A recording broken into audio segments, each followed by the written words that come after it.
The one thing that we can all do is have sympathy. One of the worst things that can happen to us is apathy. It says, not my problem. I'm glad I'm not in your shoes. That's one of the worst things that you can do. I came from that side. I say, oh, it's your problem. None of my business. Empathy is very, very important. That if we really don't care and say, that is your problem, you asked for it, you came here legally and you took jobs from us and so forth. Whatever the reasons, you should look at the suffering they're undergoing and have empathy for the suffering instead of passing judgment on them about right and wrong. This is a wrong time to be righteous. If you have wisdom, then the basis of your actions should be empathy and sympathy. It doesn't matter if it's right or wrong. The Bodhisattvas, those people who have wisdom, first look at the nature of the suffering. And they have sympathy. They said, yeah, I see you suffering, and I feel for you. If you didn't, then you basically are saying to yourself, to them, that you asked for it. You get what you deserve. And that's cold. That's not Buddhist. I know many of you would disagree with me, but I'm talking about Mahayana Buddhism. I'm not talking about Hinayana Buddhism, where it still dwells on right and wrong and what's logical and makes sense or not.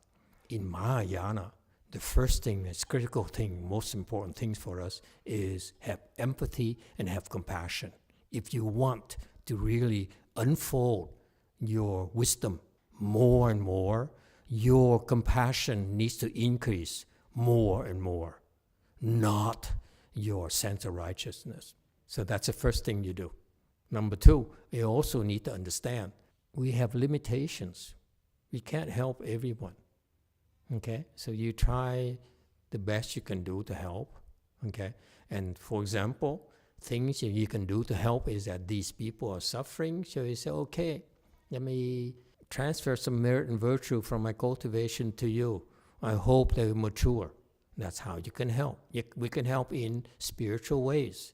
It doesn't always have to be, we need to give money, we need to do this, do that. Yes, we can give them blessings. You say, whatever happened, doesn't matter what happened in the past, but what I can do for you is I look at your suffering. You're suffering right now, and I can't do much, but I can give you some good blessings for you that will be helpful to you in the future.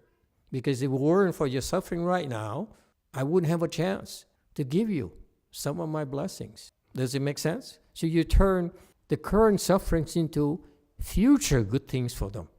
That's another way to help.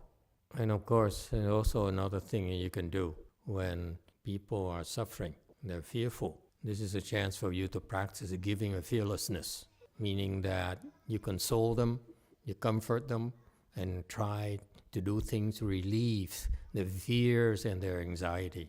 You know why? Because it's so critical for your cultivation.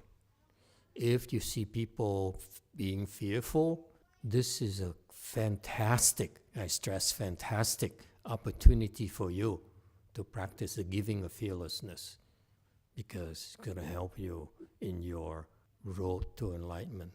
So you want to be righteous or you want to be wise? It's something you have to decide for yourself. This is a way of Mahayana practices.